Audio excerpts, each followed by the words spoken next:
afternoon, goons. Welcome back to another episode of Jack of All Trades. I'm here with Kaylin as always, and Sam, our producer. And a lot's going on in the world, right, Kaylin, right now? A A little little bit, crazy? A little more bit? than usual. Just a hair. Yeah. So you want to kick it off, start chatting about this whole, spectacular war that's going on. Yeah. Why don't I start with the saying that I don't think the war should have affected the markets nearly as much as it did. Because like so I had a debate with this with a buddy of mine online, and I'm like, realistically speaking, okay, so Russia exports a lot of natural gas to Europe. Well, we're heading out of winter, so natural gas demand is going to go down anyway, and the rest of the world runs on oil. So realistically speaking, what percentage of their GDP, what percentage of their economy is going to be affected by some higher energy prices, right? Like it's not like Russia is the only exporter of natural gas. It's just going to have to get it for more cost, right? And then so what does that mean for the rest of the world? If Europe is importing natural gas at a higher cost, what are they going to do? They're going to maybe tax imports more, make their exports more expensive. Like I don't see how this is going to, like 2008, we lost $2 trillion overnight because the banks collapsed, and we Mhm. survived that. So what the fuck is this in comparison? Yeah, I don't know. I'm far from a commodities expert, but I think it's still just like that ripple effect, man. Like I think regardless of specifically what it is, like and what country is specifically affecting, like obviously it's affecting Europe a lot more than it would affect us, like here, for example. But I think just that whole network is all just linked across the globe. So it's I don't see how it couldn't affect us here. The amount it's affecting us is Yeah. arguable because like I mean, we're here in Canada. We've been seeing gas prices like skyrocket for like quite some time now. Like before we were even really hearing talk Yeah. about Ukraine, and like that's why a lot of people are joking on the internet right now. They're saying like, oh yeah, I didn't do my my eighth grade math homework because of the war in Ukraine and like all this this stupid stuff that people are saying. Basically, it's just unrelated. So I think there's an element of a lot of governments kind of piggybacking on that. Ours especially just saying, "Oh yeah, see, this is why it's going up in the first place, right? It's because of this." And meanwhile, it was going up before this even started to happen, or there was even talk about it. So I think there's an element of both. I don't think it's one or the other, but it's definitely going to affect everything. I don't see how it can't. Yeah, it just the my buddy, he was he had the idea this was like near Armageddon. He's like, "Oh, energy prices are going to go insane and this and that." And I'm like, "You have I think the number 11 economy in the world attacking the number 57th. Okay. And technically those two should be two spots lower because California and Texas alone rank higher. So like you got like 13 attacking 60. Like what do the top 10 really give a fuck about?" Yeah, it just depends on how much they export, right? Like how much of that actually affects our market. Like I said, I don't know that. I'm not a commodities expert. I'm a day trader, so it's far from my area of expertise. But like as far as the actual broader markets and stuff go, like what do you think of like do you think this has already been priced in, or do you think we're still going to see like some major market hits from this war going on? Like what are your thoughts? It's gonna go on the daily over here. It looks like we had a pretty good recovery. When did we peak? Did we peaked in We had a December? major bounce back after that gap down. Yeah, we peaked in December, and like what was that recovery? 2 days, 6%. Like 6% for an S&P is like a year's worth Yeah. of gains. I bought a Russian ETF like on the US exchange. That's right. Yeah, so I threw a bunch of money into that because the Russian stock market dropped like 50% basically overnight. So I was just like, you know what, I'm gonna buy some of this because I couldn't see how it doesn't bounce back to some degree on that. It was huge volume, so I ended up making I think I made like 13 or 14% in like 6 or 7 hours, and I was just in and out. That was it. I was like, you know what, I'm Uh, taking my money, I'm getting out because right after that happened, I heard Biden saying he was like going to start freezing a bunch of Russian stocks and all this kind of stuff, and he wasn't going to allow them to trade it. So I was like, I'm just going to take my 13, 14% and get out because I'm not going to get stuck in anything like that. how long was that trade? It was like intraday, right? It was like you're quick Yeah, in like and out. I bought it at like I don't know, maybe 10 in the morning, like 10, 10:30, and then I sold it at like 3 in the afternoon.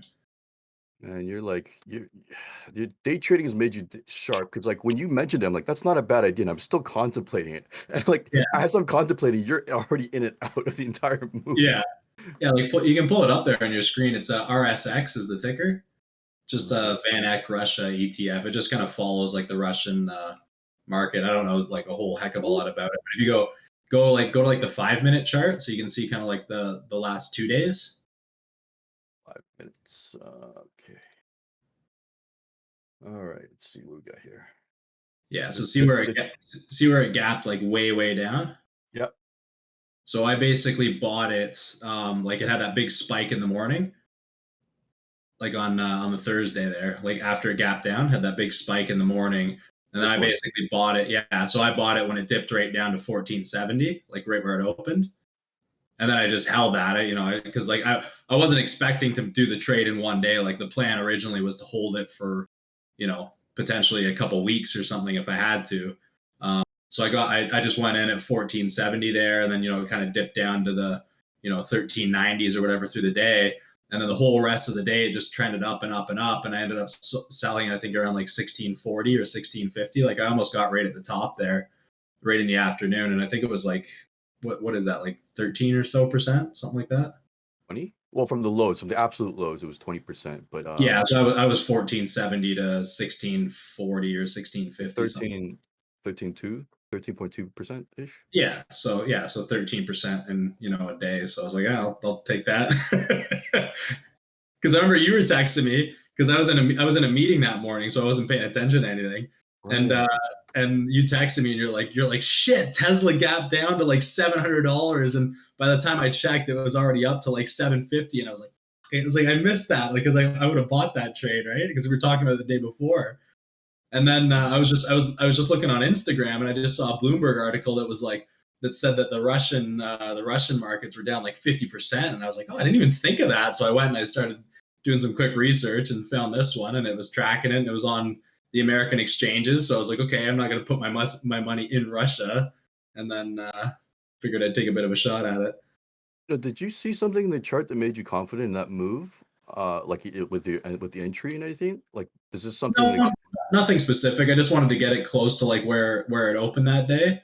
And then like I said, I mean, I was prepared for this to be like a couple weeks or like a couple months even. Like I just knew that when things like this gap down that hard, and I mean, like if you go back to the daily, like we were basically at like COVID lows for the Russian market, and like 2016 lows. Like it was right around like a major support area for a lot of like crisis that we've had over the past 10 years.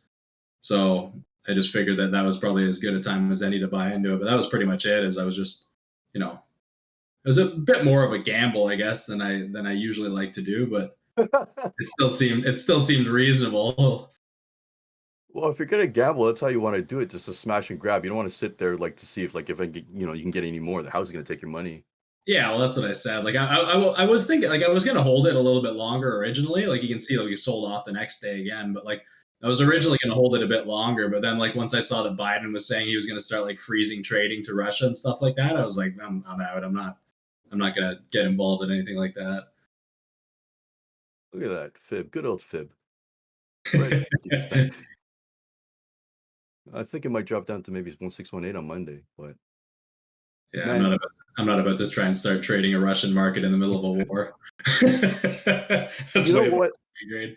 I did find something I want to show you guys. It's on the other screen. I'm just gonna move it over. This apparently is the market performance of the last five wars. So this Okay. was like the first strike. The gray areas were all basically the first strike. Okay. And so with the exception of Afghanistan, the market did significantly did quite well afterwards.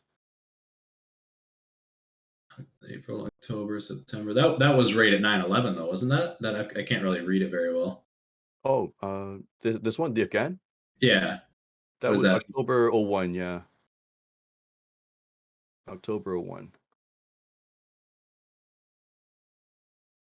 Yeah, so that could have been a Oh, big but you effect know there. what? Isn't that the dot-com bubble too? Yeah, it was on the tail '01. end It was kind of like the dot. I think the dot-com bubble kind of broke in 2000 because like September 2001 was the 9/11 attacks, right? So like I'm just thinking if that looks like it's kind of like September October where that big sell off was. So if you're combining Yeah. like you're combining the literally the world trade centers collapsing is a massive hit on the stock market in general. So that's probably why that one sold off. I think that probably had more to do with it than the actual war, to be honest. If all those other ones continued up in comparison. You know what? That's the thing that makes it stand out. Yeah, Of the five, that was the only one where America got attacked. They weren't doing the attacking. yeah, and it was the World Trade Centers too, which obviously has a lot to do with the stock market. So of course the stock market would be was spooked. Yeah, Like that's yeah, interesting though. I haven't seen that yet. That's pretty interesting that you just kind of get these little dips and then it carries on back up. Because like those things, like in my mind, those things are always priced in ahead of time, right? Because like we've been hearing about the talks of Russia and all this stuff for like what, like probably a couple months now, maybe. So like as soon as you start hearing that chatter, like people start pricing that in, right? Like as soon as you start hearing that, people are going to start moving their investments around, buying defense stocks, selling certain things, like whatever they're going to do, and then you get kind of like this rotation of money, and then you're going to see that sell off. So when the hit and the news actually happens, it's not quite as big of a shock. It's almost like buy the rumor, sell the news. It's basically the same thing. It's almost like sell the rumor, buy the news. Like it's kind of the opposite in something like this. It seems like. yeah. You know what? It just made me think. Like I bet you, not this time, but like I bet you most times, like the pros probably just got out first. No, because they got they're sensitive to this kind of information like weeks, months ahead. And I Mhm. bet you that last little dip is just retail and just whoever else, just stragglers. And Yeah, so like it was the professionals that bought the dip. So once again, like retail, like just unloaded their bags for a yeah. discount into like the pros. Does that make me a professional then, since I bought the dip? Yeah, it makes you a I got bandit. Bitcoin too. I got Bitcoin almost right at the bottom there too. I made like almost 20% on that in a day. I think it was Yeah, the same day actually. I think it was the same it day. was the same day. Yeah, yeah. Yeah, it was. Yeah, it was a good day You for me. It was a good Thursday. you you smoked my orders. My average buy for Bitcoin is like 38. You bought it like 35, like a whole 10% lower. God, man, rookie, come on, gotta get on my level here. Hey, beginner's luck, you know. No, you want to show me? Go to Bitcoin. I'll show you why I picked 35. All right. No, no, no. So this is what the funny thing is, right? I didn't pick up any Bitcoin that day. I picked it up weeks earlier. And the thing is, I had an order at 35. It didn't look like it was going to go down, so I bought it at 37. I was like, okay, it's not going to happen, and it ended up like totally happening. Yeah, I was just being super patient because I like the Bitcoin I'm buying now is for like investment, like it's for like long term. So I wasn't in like any sort of rush to try and hammer into it. All right, what are we? We're in the 4 hour. What time frame you want to see? Go to the daily. All right, Yeah, just zoom in just to that last little bit. So if you can see in end of January there, like that last high volume dip. this one. Like, no, to the left, like the lower one. Yeah, those ones right there. So those bottom two candles, like right where those bottom two candles close, that was basically what I was looking at. Oh, I kind of ignore the wicks for that sort of stuff. So like those bottom candles close like almost right at 35. Like we had the red candle close at 35 and the green candle open right at 35, and they were both right around pretty high volume after a sell off. So looked at that and I figured, all right, cool. 35. Yeah. Remember I told you last year, 35 is a pretty big number because Yeah, a yeah. lot Well, a lot of people. even if you scroll out, I mean that area has been like a lot of money's churned Yeah. around in that area for a long time too. So You see right here. Yeah, right here.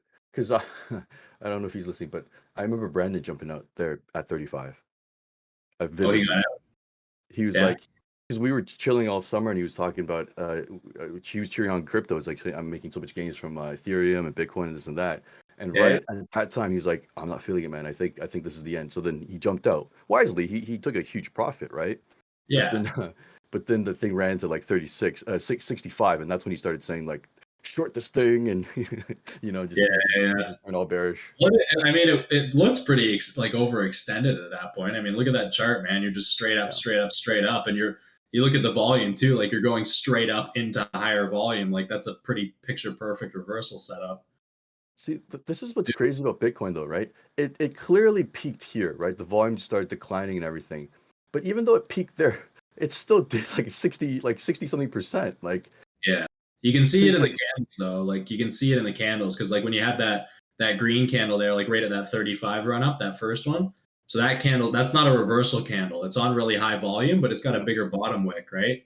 So that yeah, shows that's just kind of like indecision, call it, with a little bit more buying pressure. Then you go to the next candle, the red one, which is about the same volume. That's got a monster bottom wick. So yeah. that's all buying pressure. And then same with the next one. So like you can kind of like if you sold out on that move and then you saw that, you could almost start buying back in because Yeah, like yeah, you're not really seeing like the rejection in the price action. yeah. I agree. Like this whole time, you see there's starting to form a ceiling. Like there's starting to be real sellers, and there's Yeah, buyers. There's probably FOMO people, but there's some real selling happening. yeah, And you know what happened? This shouldn't have happened, but this happened because of Elon and his Tesla taking Bitcoin. Like that this all right, literally was because of him. right, It shouldn't have happened. right. But even so, like if you look like in that little box you drew there, Yeah, like that very first red candle, like that is all buying pressure on that, right? Like that's like a yeah, reversal to the upside candle. yeah. And then if you look at the green candle, like two to the right of that, that one is actually that's a reversal candle to the downside, but the volume is less than the other candle that shows more pressure to the upside. Say this is more like a doji. It's like undecided because Yeah, but it's it's you still know heavier on the bottom. Like if I saw that, I would consider that a reversal if it was the highest volume. But that's what I'm saying is it's not the highest volume, right. so it doesn't hold as much weight, right? Volume volume. Oh, like you look at anytime I look at these sort of things, I always look at like what's the candle showing me, and then what's the volume telling me because the candle without the volume is irrelevant. So I'm gonna add to that because you're absolutely right. Like look at this one. Usually, a hammer is like a reversal candle, right? You got this giant wick, it's buying, but it's got no volume, and then look what happened afterwards. Yeah, yeah. So but that's a lot of the time when you get those moves is because people that don't know how to read charts, they'll just it's like we've talked about this before. You go on Google and you just see the generic like, yeah, if you see this candle, it means this. If you see this candle, it means that.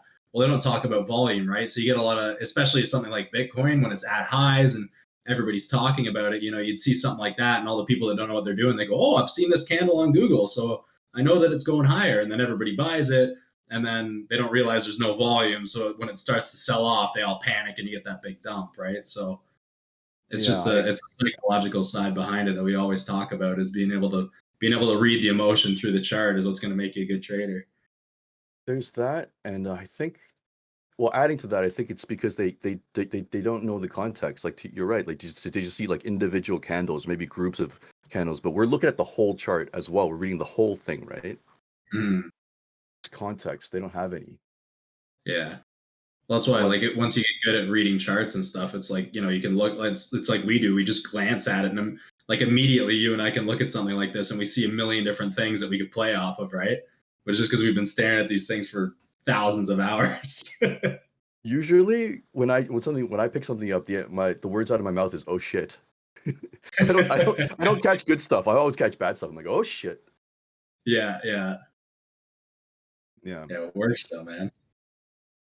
Where do you think it's headed after this? This is like so undecided. There's no traditional chart patterns it's forming. It's really kind of in never land. I honestly still think it's going to whip down a little bit. I really like. I still think it's going to whip down into the 20s, like to some degree, just because of like the made. Like if you go, I can't. Like we were having trouble with my share screen, so I can't pull my screen up. But like if you can kind of zoom out, if you take it out of log, and Yeah. then kind of zoom back to where you can see March of 2020 all the way up till now, just on like the daily chart or whatever, Okay, that way was back. March 2020 's here, right there. Yeah, so if you can kind of like zoom that, like just kind of stretch that up a bit so you can sort of see like the trend line. Oh, you want to draw a Yeah, and then trend line? if you draw like a ray line off of the bottom of that dip there, like up, yeah, right there. Like that to me is like is Interesting. the move. Like that's the front side of the move right now. So in my mind, like I can see us kind of puttering along a little bit sideways for a while. And then since we have so much support in like the $30,000 range, I could kind of see something where we kind of whip below 30,000 into this trend line. And then once we sort of base on that trend line, that's when I think we're going to start kind of slowly moving back up again off of that line. You know what? There's a possibility we just kind of meander like for most of the year, and then like just kind of tap the line here, which is like maybe it's here like 30. Yeah, that's like it could be either of those two options. Like I see Yeah. this sort of stuff all the time in like what I trade, and you're exactly right. You usually get like one of the two things. You either get like a sharp kind of drop into it and it bounces off, and then it kind of bounces up on it, and then it starts to pull away from the line again, or it just literally just goes sideways and sideways and sideways until it touches it, and then that uses that to kind of kick it back up again. Or if it's really bearish, then as soon as it hits that line, you get a big dump down, right? So I remember saying on my Instagram the other day, I this was the day that the reversal, and this I think this was Friday. yeah, Yeah, it's Saturday, right? So Friday, yeah. I remember writing on my Instagram like, everybody that sold their Bitcoin, we salute you. Thank you for filling our bags, something like that. Like a 15% like turnaround, man. It's like yeah, that's what I got. I got the 15% or whatever in a day because I bought it when it washed down there. so you did two trades and you did a 110% ish and then 115%, or no, 13% and 15%. Yeah, 13 and 15 in a day. Not a bad day. Yeah, most people make 10% on their investments in a year, so I'll call that a win. I'm obviously not trading the same kind of size as I do in my whole investment account, but you know. I'm still weeping, man. So my order was off by $2.33, which was point something percent of the stock. And being off that, I missed a fucking 17% move. So what was your order and what was the low? 697.33 or something like that, Oh or my god. 77. Yeah. You should have just gone like 702 or something, man, like just above that whole number. You know what? So you're gonna get at me because I would not have this issue if I just made multiple orders, right? But the problem is like so because I don't make multiple orders, I make adjustments. So when it's a bear market, I undershoot. If I'm expecting it to be at 700, I'll go a little bit below. If it's a bull market, then I'll go a little bit above. So I kind of like just kind of like front run, right? Yeah, But so right now I still consider it a bear market. So I'm like I don't want I don't want shit at 700. I'll put a few bucks below it and see what happens, right? Because usually right. it ticks a little bit below there. Yeah, Except yeah, it does. like how often actually does it get stopped at a full number like 700? It depends. I mean, like, I don't play stuff that's this expensive a lot of the time. But like in my, my $3 and $5 stocks, it's like it's pretty common that it'll hit like $3.50 or like $3.49 on like a spike and then come back down, right? Because you gotta think like everybody's thinking the same thing, right? Like in my mind, if I see a stock spiking and say it's spiking towards like $4, for example, it's at like it's in like the high 380s, then like I'll think, okay, what are a lot of people thinking based on like the kind of volume I'm seeing coming in? And I'll say, okay, a lot of people will probably try and get in at maybe like 395 because they're thinking, okay, 5 cents below that whole dollar mark, that'll kind of guarantee me getting in. So like maybe I'll go like 394 because then I'm just gonna because I know people are thinking that, so I'm just gonna get just below them, right, and make sure that I get in. Whereas if I put it right on $4, because I used to do that all the time, and it would hit like 394 or 398 or 397, and then it would fucking tank back down like 40 cents, and I missed my whole order, right? So like if anything, I would maybe put like smaller orders in. Like if you want to fan out over an area on like that example, like I might go like say three separate orders of the same size, do like 384, 394, and like 404, just in case it does like get that little wick through, and then I'm in full size. But if I just want to go one shot, I'll probably do like 394. So like in this example, I probably would have done like I probably would have done like 702 or 703 maybe. Like because you got to think too, a lot of people are going to think the same thing and then they're going to go 701. So I'll get just ahead of those guys, right? Yes, it stopped exactly at 700.39. It's like, Yeah. no, sorry, it opened at 730. It stopped dead on at 700. Dead on. Oh, did it? 700. There See, you go. this That is does happen. it really does, but this is I was just gonna say this is what bothers me then, because the way you played it is exactly what I expect to happen. But then the reason it stopped at 700, I think it's further proof that there's just too much retail on Mm. in the marketplace, right? Usually their money doesn't have this kind of pull. We'll have a few retail guys setting at 700 because they're idiots, and then it'll blow past them into me. That's normally what happens, you know. But this time it stopped dead on with them because it's just too much of the fucking mob. I think Tesla's a little bit of a unique example too, because it's like Yeah, it's a very tradable stock. Like there's a lot of guys that day trade it because like yeah. there's enough shares you don't have to pay for locates, and there's always volume. Like there's always patterns. It's always moving. Like there's always big moves. Like I know a ton of guys that day trade this. Like some guys like just exclusively trade Tesla, like literally 7 days a week. That's all they trade. I think Tesla's a lot like Bitcoin. You could actually make a living just trading that one asset. The, Yeah, the for sure. volatility is there. I think the average volume is like 30 million. Like 25 is like I think yeah, 25's the average. Yeah, so you never have liquidity problems or anything, right? No, and it's an $800 stock. I know it's nuts. I don't have that kind of bankroll. It's just madness. Look at Yeah. their performance, man. This is like ridiculous. This is why I buy it though. It's not because of the volatility, because this is just astronomical. Like the last company to do this was literally Amazon. Hmm. To go from negative to not just positive, but like ridiculously positive. Like how do you go from 700 million to 5.5 billion? That was last year. Yeah. Like it's just this company's on a roll. Just gotta tell them to hurry up and make my Cybertruck. Been waiting for 2 years. You know what? The chances of it is getting higher now because so Texas is open. They made their 1 millionth 4680 battery cell, which is what your truck needs. So if they Okay. made their millionth cell, then that means the cell is no longer the issue. It's just a matter of buying the raws. If the resources are there, then they can make the batteries. They have any issue with like chip shortages and stuff anymore or no? So they do, but what they've been doing was they'll buy chips made for other things, rewrite the firmware, and repurpose it for their cars, Okay. which is something that most other car companies can't do because they're not software people. Right, right. So that's how they've avoided it, which is genius. Okay. Yeah, because last I heard, I think it was supposed to be like the beginning of 2023, probably. Because like I gotta figure they'd send all their orders to the states first before they come to Canada, anyways. What you mean for the trucks? Oh yeah, yeah, yeah, Yeah, yeah. Like the states will get it first, and then they'll probably come to Canada after, and then go overseas and all that kind of stuff. yeah. I think so too. But yeah, yeah. So I was just watching a little off topic. I was just watching them tear down a Model S Plaid, Hmm. and get this. So like, this is why the Tesla's so ahead. The guy that ripped apart the motor, his mind was blown, and he is a very high level engineer that used to work for almost every major automaker, and now he runs a consulting firm, and they'll buy his reports for $1 million each to read what he says, and so that's why he's tearing down the Tesla, the Model Plaid, and he says Tesla did something very unique they've never seen before with the bat with the sorry with the magnets in the motor, and it basically gave the motor 25% more torque and power, even though it's the same components as basically a Model 3.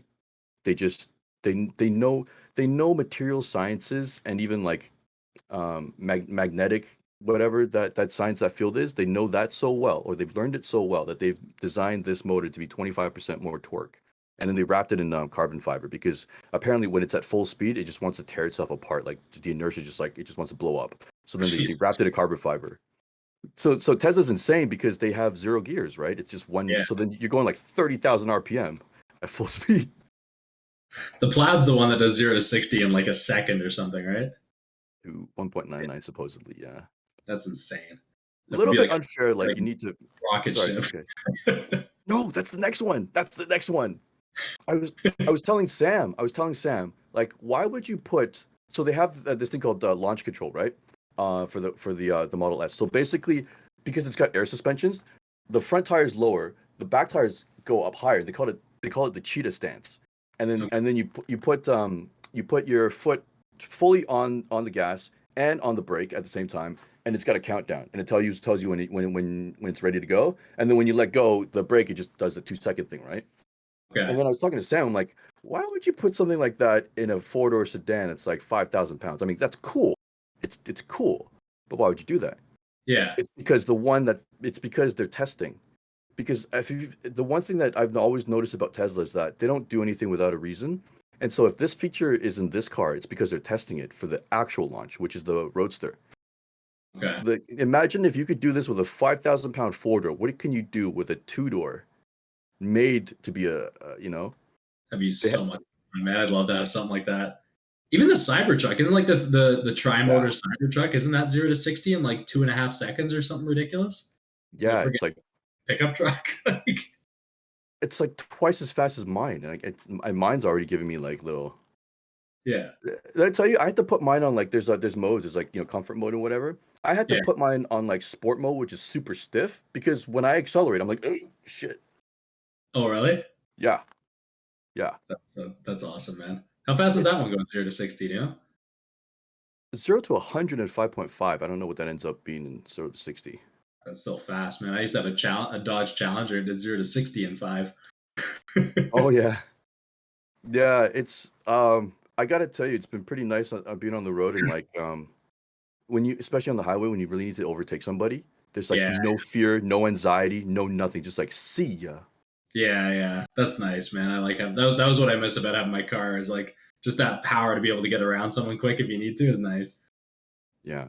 You know what? I would love to see what your thoughts are because I've never driven anything really fast before, right? So I have no thing for comparison.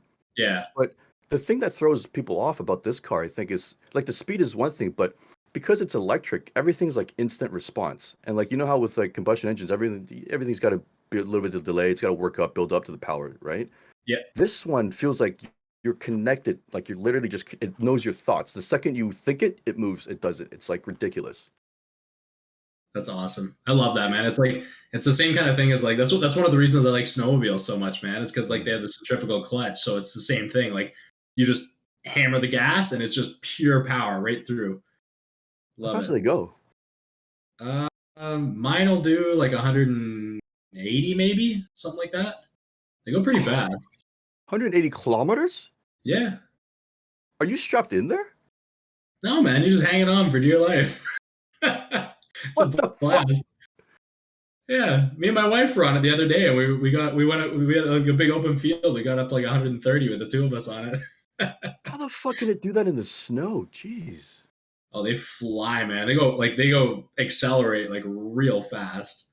I don't Is know what that kind of like horsepower they have, but like the new ones are like the new like turbocharged ones are insane. They're like 1200 cc's turbocharged. I don't know how much horsepower they have, but they're like rocket ships, man.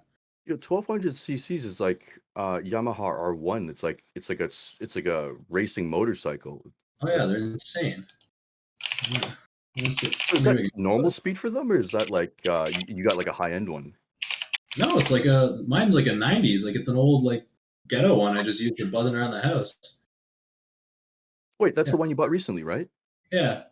Snowmobiles have how much Wow. horsepower does a snowmobile have? Yeah, it says here like some of the new snowmobiles have like over 200 horsepower.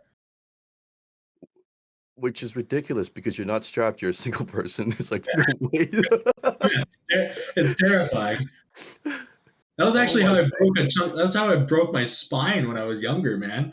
I was going across the lake and I was doing like 180, 190 or something like that on my sled, and I had my dirt bike helmet on with the visor, and it was like an old snowmobile that I had all like tweaked out, and it had like the big old school windshield on it. So I was like ducked down behind the windshield, and the windshield buckled just from the wind pressure, and it caught my visor on my helmet, and it whipped my head back and gave me whiplash so bad I actually cracked a vertebrae on my neck. Holy shit. Yeah, it hurt like hell. It was fun though. What?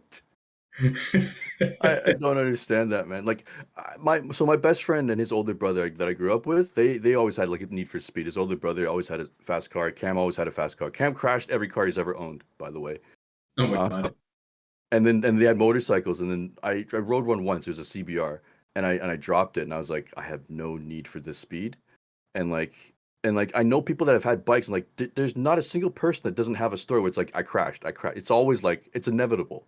Oh yeah, yeah. I raced motocross for years. I love it, man. My dad's the same way. Like he had the R8 for ages. Like he let me drive that thing when I was like 16. That was a blast. And the boat he just bought does like 110 miles an hour, like brand new Eliminator. Wait. The Audi R8? Yeah, When you were 16? yeah. Oh, you bastard. That was awesome. He comes up to me the one day. It was like a Thursday night when my mom was like off hanging out with her friends. So he just like comes into the room. He's like, "Hey, I gotta go get gas in the car. You want to come?" I was like, "Yeah, of course I want to come." And he's just like, "You want to drive?" I was like, "Yes, I want to drive." It was the funniest Oh my thing too, God. because the windows are all tinted. So we drove up to the gas station and like it was like 10 o'clock at night or something. I get out of the car and start filling it up, and there's like a bunch of people at the gas station looking at me. I'm like, this little 16-year-old kid, and like they couldn't see that anybody else was in the car. So I'm just kind of staring at me like, what the hell does this kid do? It's like, it's not mine. Don't worry, I have no money. Oh man. That's so nice. So your dad's into cars then? Oh he's always had stuff like that. Wow. All of That's us, nice man, we to like know. going fast. That's why I'm trying to be a really good trader so I can buy a lot of stupid toys. So see, this explains your trading style. You like the adrenaline. This is Yeah, this there is you go. why I you like play the minutes. I like quick stuff, man. Well, I worked for what 5 minutes on Friday and made like $400. Yeah, Friday was a good day for you, eh? Well, Thursday and Friday were good days for me, man. Which is funny because those are reversal days. Like they weren't like you didn't make most of it shorting, right? Uh, no, I made well my like day trades were shorting, like my really quick ones. The other ones were Yeah. longs. You know what I But want to Friday, learn though? So there's you know that guy on Twitter, what's his name? Fuck, I can't remember. The guy that I told you to follow. All Day Faders, I think. oh yeah. Yeah, Oh that no, guy. you want to do options? Yeah, no, I don't want to trade options, but I want to understand them for like Oh, large caps. So because I like with all the expiries and stuff like that, like he's got like this Thursday through Friday rule. I haven't looked into it enough, but like basically like every Thursday through Friday, he just has this rule based on whatever stock it is that it'll just trend in a specific direction. So it's like, oh yeah, it's like my Thursday through Friday rule again. So like, I just do this every week. Like, because the first time I saw a bunch of guys doing it was on AMC. Because like when AMC was like way up in the 60s, it was literally like every Thursday and Friday it would do the same thing. It would just trend down in the same direction. He's like, oh, this is great. He's like, everybody talks about it's going up, and then he's just like, all right, time to sell some calls. And then he just makes his money Thursday through Friday. He's like, man, I've done this 8 weeks in a row, and I don't even have to pay attention anymore. I think I've read a couple of those. I think it's because of retail, because they're fucking idiots. So Thursday and Friday, I think the market for those stocks go down because the professional traders are closing out their positions for the weekend, right? So it naturally sells off towards the end of the day. And then when that sell off happens, I think retail starts dumping their options. So then he gets them for cheap, or they start buying puts, which he'll sell to them, right? Right. But if he sells them puts at a low and it rebounds next week, then those puts are fucking worthless. He just got Yeah. free money. So Yeah. I've read him doing that stuff. I'm like, I understand what he's doing, but I have no idea how to do it. I'm just in awe. Yeah, yeah.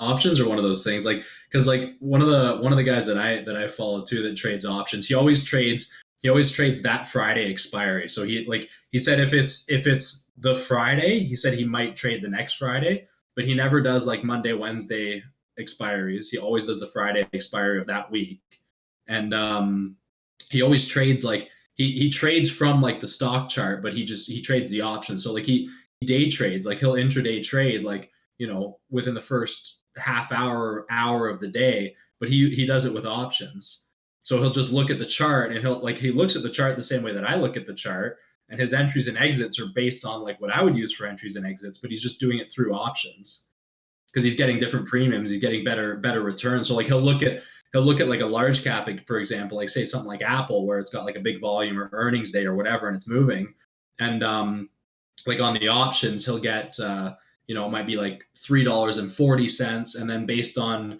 if it's going to move a dollar, that option might move like 30 cents or 40 cents, right? So like where I might trade a small cap and I might short something and try and make 30 or 40 cents, he's playing Apple, for example, and if it moves a dollar, then he's going to make his 30 or 40 cents on the option side of it.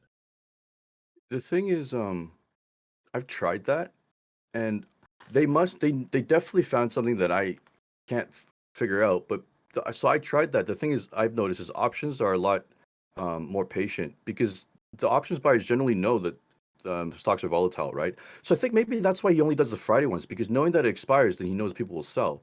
Because when I play options, I'm doing at least a month, 2 months out. And so like if the stock dips, people know, oh, I got the rest of the month to recover, so why would I sell at this price? So then I never Yeah. get my fills. So maybe that's why he Yeah. does the Fridays. Yeah, it's pretty. There's so many different ways to get into it, man. I honestly Yeah. just have not had the free time of day to learn about it, but it is something that's on my list that I want to start looking into a lot more because like I feel like especially for large caps, like if you're trying to trade like shorter term swings over like a week or 2 weeks, like I feel like really knowing the options market would give you a massive advantage because you can see when all those expiries are coming up. You can see like where the volume is and what everybody's trading and what everybody's expecting is going to happen. Like that's why I follow a lot of options pages because like I can see stuff, where like guys will post like, oh, say it's like a month from now, like, oh, the March, like end of March, call volume or something is like through the roof. It's super bullish right now. The stock's at $200 and all these calls are, basically expecting it to expire in a month at $250. So like, I don't know anything really about options, but at least I can look at that and be like, okay, like I look at the chart and think like, okay, this is a good dip buy. And it kind of gives me a little bit more confidence knowing that all these other people are behind it kind of thinking the same thing on the option side. So I think you might actually be really good at options because you love data. And like when I first started investing, I stumbled upon this channel. They're called Tasty Trade now. I forgot what they were called back in the day. They ended up selling their platform to TD. Yeah, yeah. Yeah. So ended up selling their original platform to TD. But they are like the original options traders from like the floor of the New York Stock Exchange. They were those, open outcry guys. And then they do just options now. And then the way they play is they're like almost neutral to whatever direction the options go. They just use math and they use statistics to find out what range it plays in, and then they'll sell options out of those ranges, right? So Mhm. on the off chance that it gets in the range, I might suffer one loss, but generally speaking, they're like a probability kind of guy. I'll win like 7 out of 10 kind of thing, and Right. then that's what they do. Yeah, I think if I ever had the time, like if I ever was like a full time trader or something like that, that's probably the next thing that I would get into is like really trying to break down options and really trying to learn that whole side of things because I feel like that's just like it just gives you such an upper hand on the large cap side of things, especially because like small caps, like the stuff that I do, honestly, like most people look down on it and most people think it's gambling and like it's just really sketchy and you never know what's going to happen, but like the reality is like things move super fast, so like if you're not careful you can absolutely screw yourself over in like literally seconds, which is like, it scares a lot of people. But as far as like the actual understanding of like broader markets and the economy and all that kind of stuff, it's super minimalistic, which is really nice. Like you literally, it's not tracking the broader markets. It doesn't matter what's going on in the world. Like you can literally just look at one stock, watch one stock on your screen, know a little bit of the fundamentals, a little bit of the news, and that's all you have to pay attention to. Like you don't have to have the S&P up over here. You don't have to have the news station in the background. Like you don't have to have all this other information coming in. It's really specifically focused, which is what I like the most about it. It's mostly technicals. Yeah, it's mostly technical. It's mostly based on price action. Fundamentals do play a role for sure because there is stuff that invalidates certain setups based on the fundamentals. But like for the most part, it's a relatively simple system. It's just a lot of people just get caught up in the greed and they can't handle the volatility of it because it is the most volatile stuff that you can play, right? So it scares a lot of Until people. And now. like you kind of get those like deer in the headlight moments where like you're sitting there and you buy something at $5 and then all of a sudden you blink and it's down at $4.20. Like it was like remember that one I showed you a few weeks back? It was like I had Yeah. shorted it. It was just complete luck, but it like I can't remember the price, but it was something like it was just like trending up to like 280, 290, and like I was kind of shorting a little bit into that and then literally like less than a second. Like I couldn't even see it happen so fast. It went from like 280 down to 220. Like just this big fat red candle. All the bids were gone. And I was just like, oh shit. And I just like hit my cover key. So it's like, I was trying to make like 20 cents. I ended up making like 80 or something, right? So Holy like that's shit. the kind of stuff that scares the hell out of people because if you're too big on something like that, like it can just kill you. It reminds me a lot of the the altcoins in crypto sphere. I was gonna say like that was the most what you do is the most volatile until the crypto sphere came out with those shit coins. And Right. then that became, and then I think what you did became very respectable. but but like in the same way, like the altcoins fundamentals about Bitcoin, about economics doesn't matter at all. It's literally like how tuned in are you to like the pump? Like you have to be on the forums, you're reading this, you're following that guy on YouTube. It's just like that's all that matters. Yeah, yeah, it's exactly the same thing. It's Yeah, crazy, it's man. funny. Yeah, All right, I think we could I could keep probably going. wrap this up, or Yeah, let's wrap it up. Let's wrap it up for okay. this week. I think it was a pretty good one. Yeah, man. Went a few rants there. Probably got a little sidetracked talking about cars. I think that most people are car guys, so I don't think they mind at all. That's true. I feel like every guy is a car guy to some degree. I don't really care much for cars, but I like to go fast. You know what? I didn't think I was a car guy. Funny enough, until I got the electric, and then funny Yeah, enough, I got into the combustion engine cars. I'm watching like the history of freaking Mercedes right now. I went through the history of BMW. Like the I don't like the companies or the cars too much, but I love the engineering, the science behind it. It's just yeah, fascinating. Like the guy, it's problem solving, right? How they got over this problem. Just like what? You tipped the engine 45 degrees and it did what? Like yeah. Yeah, that stuff's cool. That's like right up your alley, man. Like look at your freaking house back there. It's just like tinkering stuff everywhere. Yeah, well, once it's more set up, I'll do like a little look around. Should do like a quick little like video of the chaos. Yeah, for sure, for sure. All right, All right, guys. good. Thanks for tuning in. Yeah, yeah. We'll catch you next week again. Hopefully we learned you something. See If you not, guys. we made you laugh. Yeah. See you later.